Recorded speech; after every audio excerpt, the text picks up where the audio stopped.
Agents of S.H.I.E.L.D. Season 4, Episode 20, Farewell Cruel World. Once again, they did an unbelievably amazing freaking episode. We have the official end. Well, maybe. I don't really know. It's hard to say considering they had Max stay behind at the end of this episode. I'm like, there's so many possibilities. So I'm like, alright, well, if he's still in there, the framework isn't going to end up being completely wiped out. And that still gives me a little bit of hope. Maybe, well, at least see Trip. I don't know about Ward, but maybe somehow they still find their way to the Triskelion, and they get in that ship. They get up to Ada's office. They do the little scan. Boom, Trip has a real body. Maybe Ward comes back to life. I kind of doubt either of them will, but it's still in my head, especially with Max staying behind. Maybe his daughter could get a real body. There's so many things where I'm like, this would be like the perfect. That would really be Disney style if it was just like, yep. Beat the villains. Everybody came back to life. He got his daughter. Good Ward.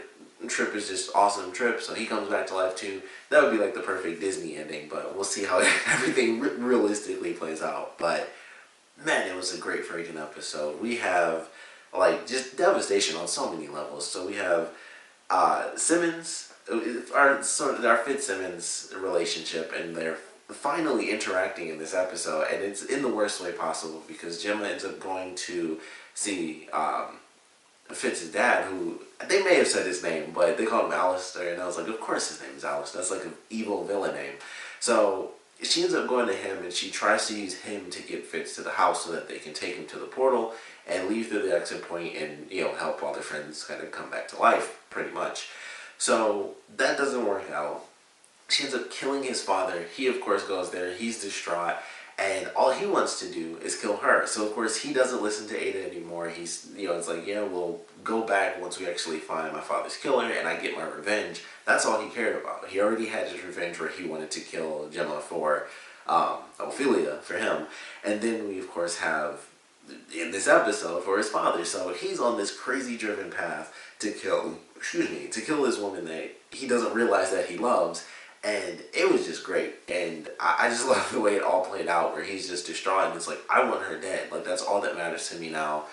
And he's going for his goal of revenge. And it was really cool. Like, when they finally encounter each other, he says that she doesn't mean anything to him. And he's like, I want to hear you say that. And he puts the gun straight to her head. And I was happy. Radcliffe, super awesome in this. And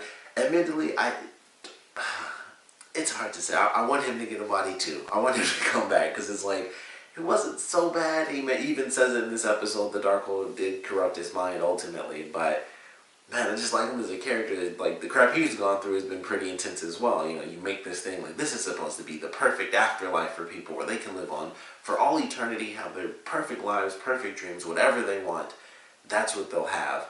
And then he's murdered by his own creation, and then he's thrown into it and basically kept a prisoner, and still manages to lose the woman that he loved because everything came crashing down, and Fitz ends up, actually killing her. So, very crazy. So, hard to say how things are really going to play out with who gets a body and whatnot.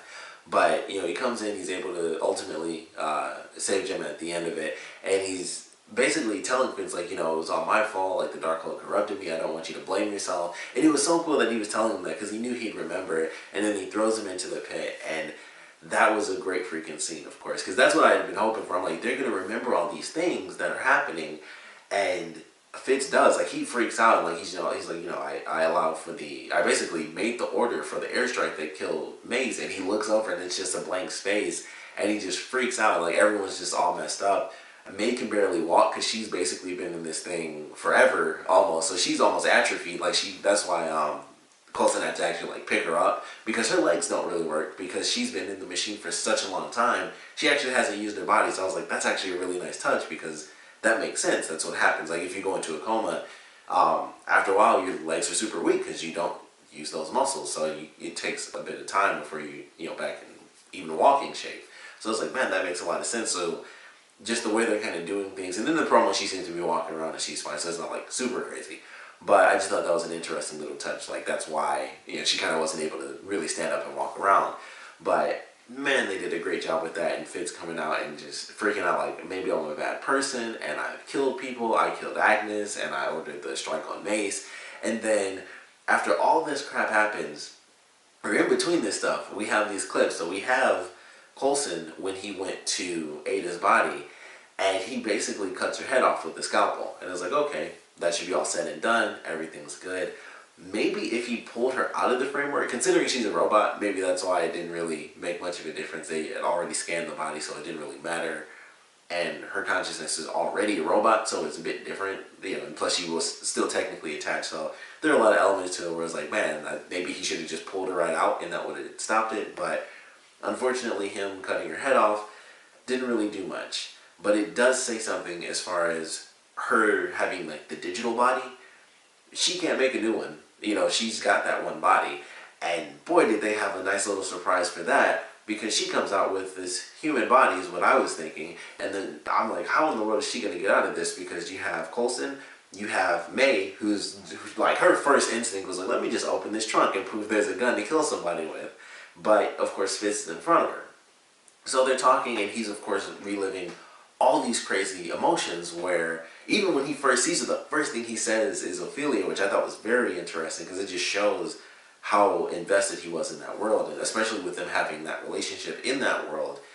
It's like he's almost like completely different compared to everyone else's. Like, May did some different stuff, of course, but he went from like a good guy to an absolute rampaging murderer. Like, that's just how it changed for him. So it's so different for him to be in the real world again.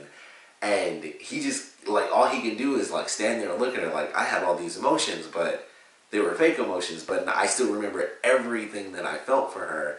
But now I'm back in the real world and I remember everything else as well. And then we have where he's standing in front of her, and Coulson and May are like, just move out of the way so we can basically get rid of her. And she hugs him, and I'm like, oh, she's trying to basically trap him. And then she teleports out of there like Nightcrawler, and I was like, what the fuck? Like, as soon as that happened, I was like, what the fuck was that? Because I didn't see that coming. So she didn't just make a human body, she made an inhuman body.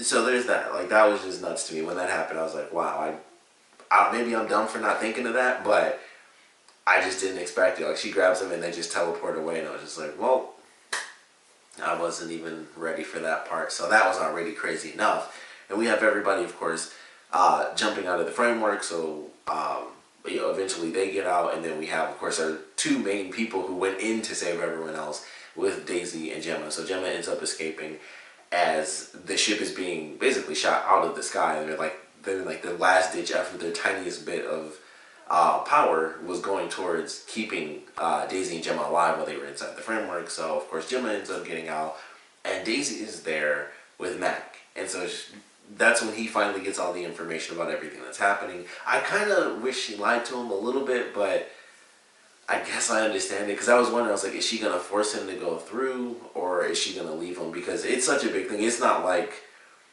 it's just so different. It's like his daughter. It's different than like, oh, that's my girlfriend that I'm leaving behind who died or something like that. Or like even, with Daisy, if she'd seen Lincoln, it's just so drastically different than he got to be with his daughter. It's just such a different experience. So it was really crazy, and it was just like, man, I can't believe that this is how it played out. I never really thought about it. I wasn't sure like how it would work, so I never considered like, would he have the time to think about what would happen, or whether or not they would lie to him.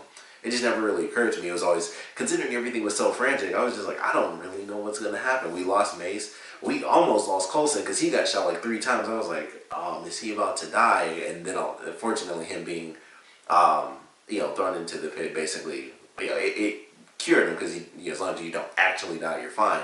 So that freaked me out, because when he got shot once, I was like, oh, that's no big deal. He could fall forward and fall right in, and poof, he wakes up. And then he was there stunned, and it was just like boom, boom, boom, and he fell to the ground. I was like, I don't think this should happen like this. So fortunately, he was fine there. But Mac ends up staying behind. Like I said, we do get to see what happens when he goes back to the base. And that's a big thing with the next episode. They show that the submarine is actually sinking, and there's water filling up the whole place, and his body's just stuck there. So I don't really know what to expect. I assume that he's not going to die. Something's going to happen where they end up surfacing, I would like to assume. But man, it seems like it's already going to be crazy. We have, who knows where that Fitz is. So he's just teleported out of there with Ada, who, I'm curious if she'll go by Ophelia now, because that was the name she decided to change it to in the other world. So I'm just curious. But she teleports away with him. So we have Coulson and we have May, who are trapped in this submarine. I forgot the guy's name, I think Anatov or whatever his name is. He's there, and of course, still in robot form, so he's there. He can easily beat them up if he wants to, but he would also be trapped in this submarine, so I don't know how that's going to play out. And then you got Mac's body, which is just completely trapped. You have everyone on the Quinjet, which is basically running out of power. They have to land somewhere, so they're pretty much screwed, and they're just so many crazy elements, possibly getting Mac out, possibly getting some of these characters brand new bodies, maybe they'd be in human bodies, who's to say. But very, very great episode. This is almost like a season finale, and I think we still have 2 more episodes. Yeah, so it's the next week's episode, and then the week after, unbelievably, is the season finale. I just don't know what to expect. I mean, these past couple episodes have been absolutely phenomenal. Like, I love this whole season has been really freaking great. We had Ghost Rider in the beginning, and then it perfectly transitioned into like the LMD storyline, and then that just expanded. Like, it's almost like we had 3 seasons in one, because it was clear they were doing like half and half thing once the Ghost Rider thing, and it was like, all right, Ghost Rider's done, LMD next. It was like, okay, sucks to see Ghost Rider go. I'm sure we'll see him in the future when they decide to kind of bring that back. But man, this is almost like its own separate season. Once they got into like the actual madness of Ada taking over, that already seemed different from like the first 5 episodes of the second half of this season. It's like all that was super nice, and it was like, oh, a little mystery here. This is just like chaos and death and just madness. So I'm excited for these last 2 episodes of the season. This was definitely a great freaking episode, of course. Would love to know what you guys thought about it, so please comment below. Let me know your favorite parts and least favorite parts. And we're going into our last 2 episodes, but I have to ask what you guys thought about Ada having inhuman powers, like being able to teleport and just taking Fitz away. What does that mean for their characters? I doubt that he'll be, it wouldn't be indoctrination, but I don't think he'll fall for her. But I think, considering his character and how smart he is, he might play along for a little, and maybe he'll be stuck in it. You know, he'll play along and then actually fall into it, maybe just a little, because that's freaking crazy to have like an entire life that you remember that didn't actually exist, but at the same time it did. So I don't really know what to expect, but I would love to know your theories and what you guys thought about the reveal of her having the powers. If you thought about that ahead of time, because I just really didn't, and that really caught me off guard. Like, she just grabs them and poof, they're gone. I was like, not what I was expecting. I was about as stunned as Coulson and May were, like, oh, I just thought that was a human body, and then poof, she's got teleporting powers, which is the perfect power in that situation. Like, time to get out, they're gone. So, we'd love to know how you guys felt about that moment, and what your theories are on where they might be going and what might happen, what might actually happen with those 2 characters. And of course, I want to know what you guys thought about this crazy episode in general, so please comment below, let me know, and thanks for watching.